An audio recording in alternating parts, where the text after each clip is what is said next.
ونصلي على رسوله الكريم أما بعد فأعوذ بالله من الشيطان الرجيم بسم الله الرحمن الرحيم رب اشرح لي صدري ويسر لي أمري واحلل عقدة من لساني يفقهوا قولي واجعل لي وزيرا من أهلي اللهم فقهنا في الدين اللهم أرنا الحق حقا وارزقنا اتباعه وأرنا الباطل باطلا وارزقنا اجتنابه آمین رب العالمین۔ السلام علیکم ورحمۃ اللہ وبرکاتہ۔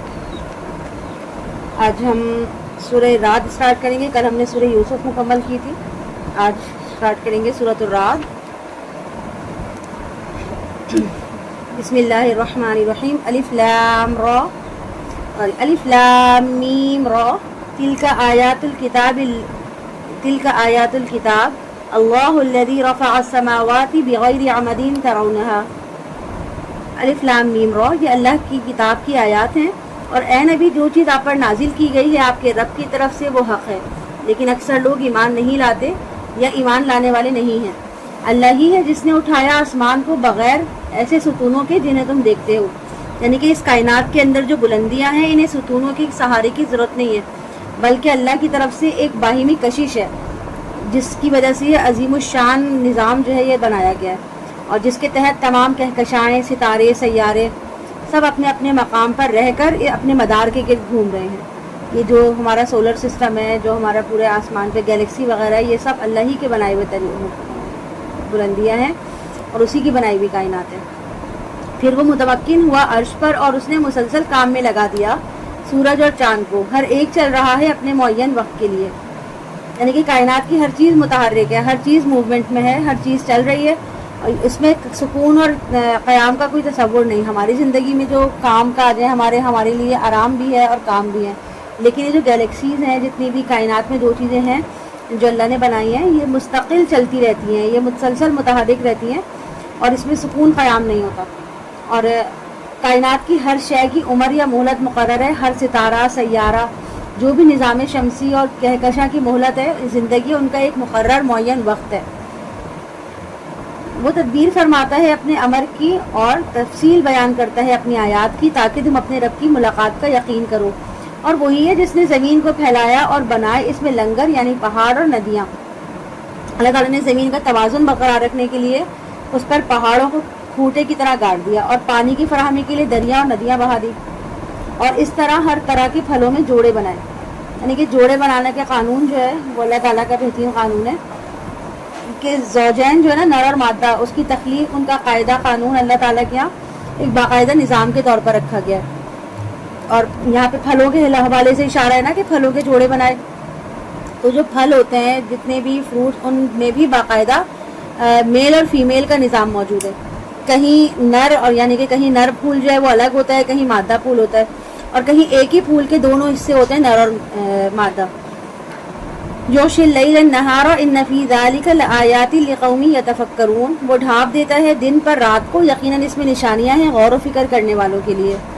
اور زمین میں قطعات ہیں ایک دوسرے سے متصل، اور باغات انگوروں کے، اور کھیتیاں اور کھجور کے درخت، جڑوں سے ملے ہوئے بھی اور الگ الگ بھی، انہیں ایک ہی پانی سے سیراب کیا جاتا ہے۔ اس کے باوجود ہم کسی کو کسی پر فضیلت دیتے ہیں ذائقے میں، یعنی کہ ایک ہی زمین ہے، ایک ہی جڑ میں اس کے کھجور کے درخت بھی اگتے ہیں، اور دو درخت ایک ساتھ فرض کریں اگ رہے ہیں تو ان دونوں کو ایک ساتھ پانی سے سیراب کیا جاتا ہے، لیکن دونوں درختوں کا جو ذائقہ ہوتا ہے نا پھلوں کا، وہ الگ الگ ہوتا ہے۔ اب ایک کھجور کا درخت جو ہے تو وہ کسی اور نام کا ہوگا، وہ سکنی کا درخت ہوگا، کوئی اور ہوگا تو وہ مبروم کا ہوگا، کوئی ہوگا تو وہ امبر کا ہوگا، یعنی کہ سیم ضروری نہیں کہ ایک ہی پانی اور ایک ہی زمین میں اگ رہے ہیں تو وہ سیم ہی ان کی ذات ہو، ان کی مختلف نسلیں ہوتی ہیں، اور ان کا ذائقہ بھی تھوڑا تھوڑا ہر ایک کا ڈفرینٹ ہوتا ہے۔ ہوتے سب کھجور ہے لیکن ان کی شکل بھی الگ ہوگی اور ان کا ذائقہ بھی الگ ہوگا۔ یہ تو ایک کھجور کی مثال ہے، جتنے بھی سٹرس فوڈ ہے یا کوئی بھی پھل آپ دیکھ لیں، ہر پھل کا یہی سلسلہ ہے۔ ان فی ذلک لآیات لقوم یعقلون، یقیناً ان میں نشانیاں ہیں عقل والوں کے لیے۔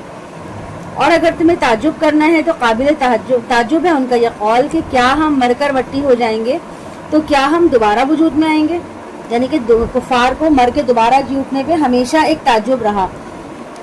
جس اللہ نے پہلی بار تم لوگوں کو تخلیق کیا، پوری کائنات کو تخلیق کیا اور اتنی حکمت سے ہر چیز بنائی، تو پھر کیسا تعجب ہے کہ دوبارہ زندہ اللہ کر سکے گا؟ اللہ کے لیے تو دوبارہ پیدا کرنا زیادہ آسان ہے، پہلی بار تو ہر چیز نئے سرے سے بنائی ہے نا، نئے سرے سے وجود میں لانا چیزوں کو زیادہ مشکل ہوتا ہے، ایک بنی ہوئی چیز ہے اس کو دوبارہ بنانا اتنا مشکل نہیں ہے.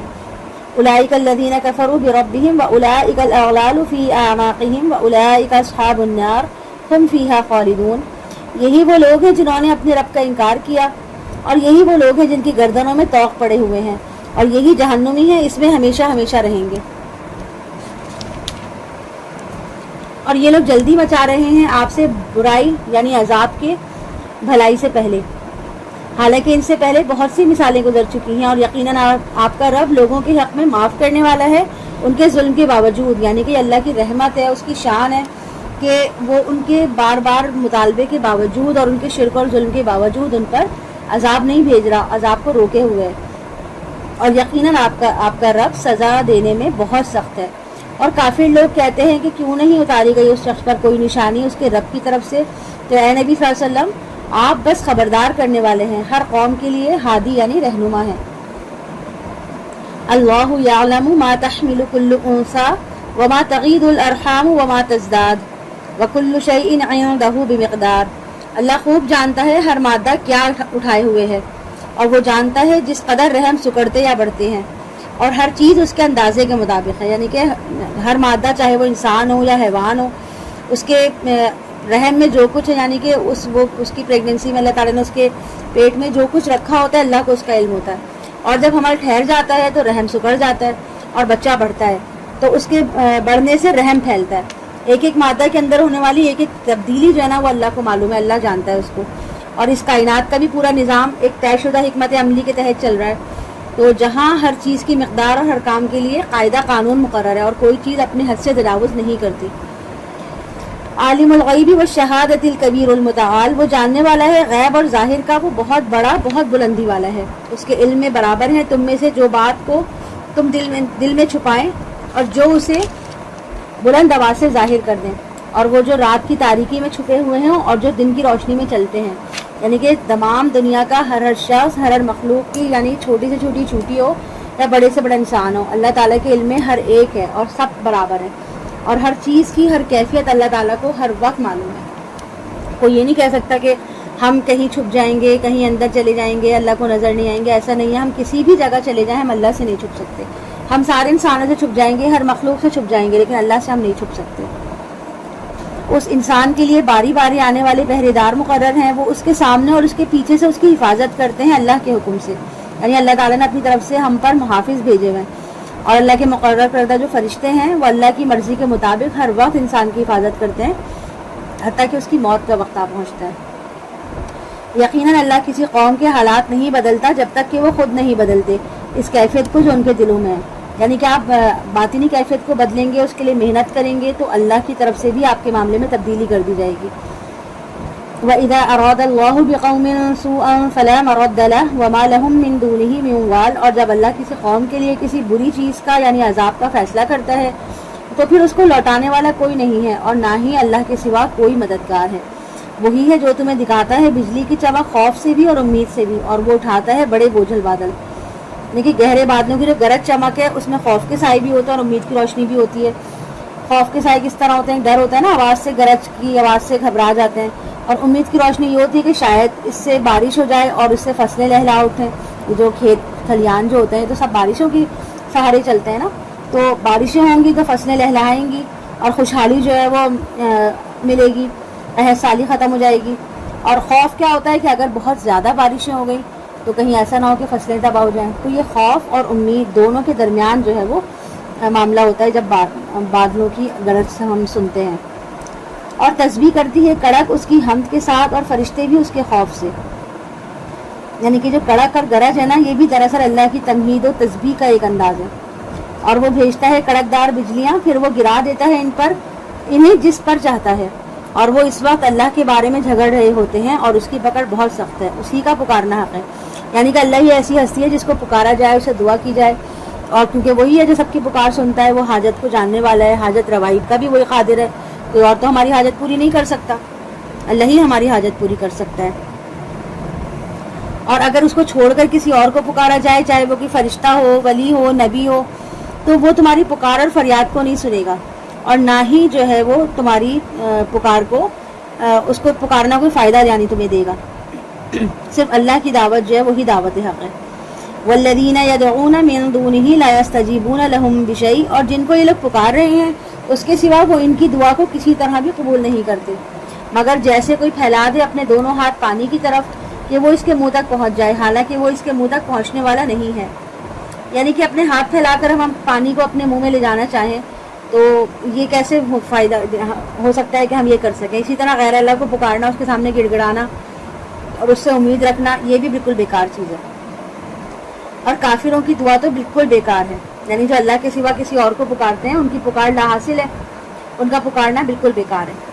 اللہ ہی کو سجدہ کرتا ہے جو کوئی بھی آسمانوں میں ہے اور زمین میں ہے، آمادگی سے بھی اور مجبوری سے بھی، یعنی توان و کرہن، خوشی سے بھی اور مجبوری میں بھی. اور ان کے سائے بھی صبح و شام اسی کو سجدہ کرتے ہیں. صبح کے وقت جب سورج نکلتا ہے تو سائے زمین پر لمبے ہو کے پڑتے ہیں نا، اسی حالت میں اللہ کو سجدہ کر رہے ہوتے ہیں. اسی طرح جب غروب آفتاب کا وقت ہوتا ہے تو یہ سائے جو ہیں وہ اس وقت بھی سجدے کی حالت میں ہوتے ہیں.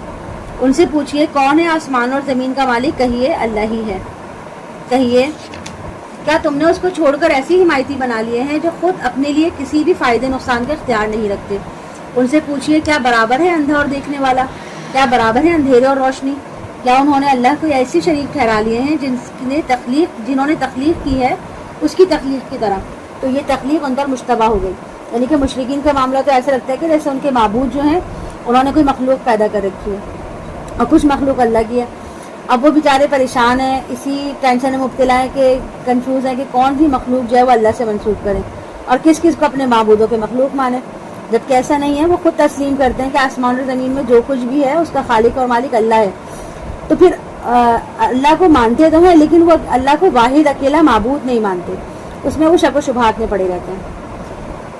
کہہ دیجئے کہ اللہ ہی خالق ہے ہر شے کا اور وہ یکتا ہے سب پر حاوی. وہ آسمان سے پانی برساتا ہے، پھر تمام ندیاں بہنے لگتی ہیں اپنی اپنی وسعت کے مطابق. یعنی کہ جب بارش ہوتی ہے تو ہر وادی میں ایک سیلابی کیفیت پیدا ہو جاتی ہے، ہر طرف پانی پانی ہو جاتا ہے. اور جہاں پہ بہت زیادہ بارش ہوتی ہے وہاں پہ زوردار سیلاب آ جاتا ہے، اور جہاں پر کم بارش ہوتی ہے وہاں تھوڑے درجے کا سیلاب آتا ہے. یعنی کہ جیسا کیچمنٹ ایریا ہوتا ہے اس کے حساب سے ہی وہاں پر بارش کا پانی جو ہے وہ جمع ہوتا ہے، اور کہیں جو ہے وہ بہہ جاتا ہے تو پھر وہاں پر سیلاب نہیں آتا. فاحتمل السیل زبدا رابیا، پھر اٹھا لاتا ہے سیلاب ابھرتے جھاگ کو. یعنی کہ جب پانی زور سے بہتا ہے تو اس کے اوپر ایک جھاگ سا بن جاتا ہے نا. سمندر میں بھی ہم نے دیکھا کہ جب اونچی اونچی لہریں اٹھتی ہیں تو سمندر کی لہروں کے اوپر ایک جھاگ سا بن جاتا ہے. اسی طرح جو ہے سیلاب جب آتا ہے تو تیز تیز جو بہاؤ ہوتا ہے پانی کا، اس سے پانی کے اوپر ایک جھاگ بن جاتا ہے. لیکن اس جھاگ کی کوئی حقیقت اور وقت نہیں ہوتی. اور جن دھاتوں کو یہ لوگ آگ پر تپاتے ہیں زیور یا دوسری چیزیں بنانے کے لیے، ان پر بھی اسی طرح کا جھاگ ابھرتا ہے. جیسے کہ سونا چاندی یا اور جتنے بھی پتھر ہیں، جب ان کو جلایا جاتا ہے اور ان کو پکایا جاتا ہے زیور بنانے کے لیے تو ان پر بھی اسی طرح کا جھاگ ابھرتا ہے. اسی طرح اللہ حق و باطل کو ٹکراتا ہے تو جو جھاگ ہے وہ خشک ہو کر زائل ہو جاتا ہے. یعنی کہ جھاگ کی کوئی حقیقت نہیں ہوتی، اس کا ہونا یا نہ ہونا بالکل برابر ہے. اور جو چیز لوگوں کے لیے مفید ہوتی ہے وہ ٹھہر جاتی ہے زمین میں. جیسے سلاد کا پانی جب زمین میں جذب ہو جاتا ہے تو فائدہ مند ثابت ہوتا ہے، جبکہ جھاگ جو ہے وہ ضائع ہو جاتا ہے. اسی طرح پگھلی ہوئی دھات کے اوپر جو پھولا ہوا جھاگ میل کچیل ہوتا ہے وہ فضول چیز ہوتی ہے، اس کو ریموو کر دیا جاتا ہے. اور اصل جو خالص دھات اس جھاگ کے نیچے ہوتی ہے تہ میں موجود، تو اس سے زیور یا دوسری قیمتی چیزیں بنتی ہیں. کذالک یضرب اللہ الامثال، اسی طرح اللہ مثالیں بیان کرتا ہے. جن لوگوں نے اپنے رب کی دعوت پہ لبیک کہا ان کے لیے بھلائی ہے، اور جنہوں نے ان کی دعوت کو قبول نہیں کیا اگر ان کے پاس جو کچھ بھی زمین میں ہے سب کا سب اور اس کے ساتھ ہی اتنا ہی اور بھی ہو تو یہ سب کچھ اگر وہ بدلے میں دے ڈالیں، یہی لوگ ہیں جن کے لیے برا حساب ہے. ان کا ٹھکانہ جہنم ہے اور وہ بہت برا ٹھکانہ. یعنی کہ جو کچھ بھی ان کے پاس ہے، جتنی بھی دولت، زمین، جائیداد اور اس کے علاوہ زمین میں جو کچھ بھی ہے وہ سب کا سب بھی اگر وہ اللہ کو دے دیں گے نا کہ یہ لے لیں اور ہمارا عذاب ہم سے ٹال دیں، تو اللہ ان کا عذاب ان سے کبھی بھی نہیں ٹالے گا. افمن یعلم انما انزل الیک من ربک الحق کمن هو اعمی انما یتذکر اولو الالباب. اے نبی صلی اللہ علیہ وسلم، کیا وہ شخص جانتا ہے جو کچھ آپ پر آپ کے رب کی طرف سے نازل کیا گیا وہ حق ہے؟ بھلا اس جیسا ہو سکتا ہے جو اندھا ہے؟ یقیناً نصیحت تو عقل والے ہی حاصل کرتے ہیں، جو لوگ اللہ کے ساتھ کیے گئے عہد کو پورا کرتے ہیں اور قول و قرار کو نہیں توڑتے. اللہ کے ساتھ کیا گیا جو معاہدہ ہے وہ عہد الست ہے، اور جو کہ عالم ارواح میں کیا گیا پھر اس کے بعد اللہ کا مومن کے ساتھ کیا ہوا وہ سودا بھی ایک عہد ہے جس کا سورہ توبہ میں ذکر تھا، جس میں اللہ نے مومنین کے جان و مال جنت کے بدلے خرید لیے ہیں. اور اس آیت میں بھی انہی خوش قسمت لوگوں کا ذکر ہے جو اللہ کے تمام درجے یعنی کہ تمام عہد جو انہوں نے اللہ سے کیے ہیں وہ اسٹیپ بائی اسٹیپ پورے کرتے رہتے ہیں. والذین یصلون ما امر اللہ به ان یوصل ویخشون ربهم ویخافون سوء الحساب. اور جو لوگ جوڑتے ہیں اس کو جس کو جوڑنے کا اللہ نے حکم دیا ہے اور جو ڈرتے رہتے ہیں اپنے رب سے اور اندیشہ رکھتے ہیں برے دن کے حساب کا، وہ لوگ قرابت کے رشتوں کو جوڑتے ہیں یعنی صلہ رحمی کرتے ہیں اور حساب آخرت کے نتائج کی برائی سے ہمیشہ خوفزدہ رہتے ہیں. ان کو ڈر رہتا ہے نا کہ اگر ہم نے کچھ برا کیا، اپنے رشتہ داروں کے ساتھ اپنے گھر والوں کے ساتھ برا سلوک کیا، اللہ کے احکامات کو نہیں مانا، یعنی حقوق العباد ہے نا جو ہم نے، اگر ہم اس کو ادا نہیں کریں گے تو کہیں ایسا نہ ہو کہ ہماری شامت آ جائے قیامت کے دن اور اللہ ہم سے ناراض ہو جائے. تو اس ڈر کی وجہ سے وہ اپنے آپ کو بالکل ایکٹیو رکھتے ہیں اور اپنے اللہ کے احکامات کے مطابق اپنے آپ کو چلاتے ہیں. والذین صبروا ابتغاء وجہ ربہم واقاموا الصلاة وانفقوا مما رزقناہم سرا وعلانیہ. اور وہ لوگ جنہوں نے صبر کیا اور اپنے رب کی رضا جوئی کے لیے نماز قائم کی، خرچ کیا اس میں سے جو ہم نے انہیں دیا، پوشیدہ طور پر بھی اور علانیہ بھی، اور وہ بھلائی سے برائی کو دور کرتے ہیں، یہی وہ لوگ ہیں جن کے لیے دار آخرت کی کامیابی ہے. یعنی کہ وہ برائی کو بھلائی سے دور کرنے کا مطلب کیا ہے کہ وہ برائی کا جواب برائی سے نہیں دیتے، بلکہ اگر کوئی شخص ان کے ساتھ برائی کرتا ہے، برا سلوک کرتا ہے تو وہ جواب میں اس کے ساتھ بھلائی سے پیش آتے ہیں، تاکہ اگر نیکی کا جذبہ اس کے اندر موجود ہے تو وہ جاگ جائے. یعنی کہ اگر ہم کوئی ہمارے ساتھ برا سلوک کر رہا ہے، بدلے میں اگر ہم اس کے ساتھ اچھا کہ وہ شخص جو ہے جس کے ساتھ ہم نے اچھا سلوک کیا اس کے برے سلوک کے بدلے تو اس کا دل نرم پڑ جائے اور وہ اس برائی سے رک جائے، تو جب وہ برائی سے رکے گا تو اس کے راہ راست پر آنے کا ثواب بھی تو ہمیں ملے گا، اور جو ہمارے اچھے عمل کا ثواب ہے وہ تو ہمیں ملے گا ہی ملے گا. آخرت کا گھر وہ باغات ہیں ہمیشہ رہنے کے جن میں وہ داخل ہوں گے جو بھی صالح ہوں گے، ان کے آباء و اجداد، ان کی بیویاں اور ان کی اولاد میں سے، اور ہر دروازے سے جنت کے فرشتے ان کے سامنے حاضر ہوں گے اور کہیں گے سلامتی ہو آپ پر بسبب اس کے جو آپ لوگوں نے صبر کیا. کیا ہی اچھا ہے آخرت کا گھر. یعنی جنت میں جو آباء و اجداد اور اہل و عیال میں سے جو صالح لوگ ہیں ان کا ساتھ گویا اللہ کی طرف سے اپنے نیک بندوں کے لیے ایک اعزاز ہوگا، اور اگر اس کے لیے ضرورت ہوئی تو ان کے رشتہ داروں کے درجات بھی بڑھا دیے جائیں گے. لیکن جو اہل جنت کے رشتہ دار جو کفار اور مشرکین ہوں گے نا، ان کے لیے رعایت کی کوئی گنجائش نہیں ہوگی. صرف اہل ایمان جو ہوں گے نا، جو ایمان پر قائم ہوں گے، صالحین ہوں گے، وہی اس بیس لائن پر پہنچ چکے ہوں گے. اور جو مسلمان کم سے کم درجے کی جنت میں داخل ہونے کا مستحق ہوگا نا، تو اس کے جو درجات ہیں اس کے کسی نہ کسی رشتہ دار کی وجہ سے بڑھا دیے جائیں گے. اور یہ کیوں کرے گا؟ رشتہ دار کی وجہ سے کیسے بڑھیں گے؟ کہ وہ اس کے حق میں گواہی دے گا کہ اس نے زندگی میں میرے ساتھ اچھا سلوک کیا تھا، فلاں وقت میں نے اس کے ساتھ بڑا غلط کیا تھا، اس کے ساتھ بدتمیزی کی تھی، اس کو ٹونٹ کیا تھا، یا اس کے ساتھ برا کسی بھی قسم کے سینس میں برا سلوک کیا، لیکن اس نے بدلے میں میرے ساتھ وہ برائی نہیں کی. میں نے ہمیشہ اس کے ساتھ بدی کی لیکن اس نے ہمیشہ میرے ساتھ بھلائی کی. تو یہ جو اس کے حق میں گواہی ہوگی نا، اس گواہی کی وجہ سے اللہ تعالیٰ اس کے جو درجات ہیں نا وہ بڑھا دیں گے جنت میں. اور اسی طرح ایسا بھی ہے کہ اگر جنت میں باپ جو ہے وہ بہت اعلیٰ درجے پہ پہنچا ہوا ہے، اس کی بیس لائن بہت اونچی ہے جنت میں، تو اس کے جو اولاد ہوگی نا وہ کہیں نیچے ہے، تو ایسے شخص کے مرتبے جو ہے نا وہ بڑھا کے اپنے بیٹے کے ساتھ اعلیٰ درجے پہ پہنچا دیے جائیں گے. مطلب باپ کے درجے جو اونچے ہوں گے اگر، تو بیٹے کو اس کے اعلیٰ درجے پہ پہنچا دیا جائے گا. اسی طرح اگر کوئی اولاد باپ جو ہے وہ اعلیٰ درجے پہ ہوگا، بیٹا نہیں ہوگا، تو بیٹا اس کو اعلیٰ درجے پہ لے جائے گا، اور اگر بیٹا اعلیٰ درجے پہ ہوگا تو وہ باپ کو اعلیٰ درجے پہ لے جائے گا. یعنی کہ ہر رشتہ دار جو ہے نا اپنے دوسرے رشتہ دار کو اعلیٰ درجے پہ لے جائے گا بشرطے کہ وہ ایمان پہ قائم ہے. والذین ینقضون عہد اللہ من بعد میثاقہ ویقطعون ما امر اللہ بہ ان یوصل ویفسدون فی الارض. اور اس کے برعکس وہ لوگ جو توڑتے ہیں اللہ کے عہد کو اس کی مضبوطی سے باندھنے کے بعد اور کاٹتے ہیں ان رشتوں کو جن کو جوڑنے کا اللہ نے حکم دیا ہے اور زمین میں فساد مچاتے ہیں، یہی وہ لوگ ہیں جن کے لیے لعنت ہوگی اور ان کے لیے برا گھر جہنم کا. یعنی کہ اگر ہماری بری عادت کی وجہ سے، ہماری بد زبانی کی وجہ سے، یا ہماری کسی بھی قسم کے برے سلوک کی وجہ سے اگر کوئی رشتہ دار ہم سے کنارہ کش ہو جائے، ہم سے ناراض ہو جائے، یا اس کی ہم سے دور ہو جائے، ہم سے ملنا نہ چاہے، تو یہ بھی ہمارے لیے بہت غلط ہے. وہ الگ بات ہے کہ آپ حق پر ہیں اور سامنے والا جو ہے وہ کسی غلط فہمی کی وجہ سے آپ کو جو ہے وہ غلط سمجھ رہا ہے، وہ ایک الگ چیز ہے. لیکن وہ بھی اللہ تعالیٰ کا معاملہ ہے. کوئی نہ کوئی ایسا وقت آئے گا کہ اگر آپ حق پر ہیں نا تو اللہ تعالیٰ آپ کے سامنے والے رشتہ دار کو حق دکھا دے گا، لیکن آپ کو اس کے ساتھ برا سلوک نہیں کرنا، نہ ہی کسی قسم کی بدتمیزی کرنی ہے. بس اپنا معاملہ اللہ پہ چھوڑ کر صبر اور توکل کے ساتھ رہنا ہے.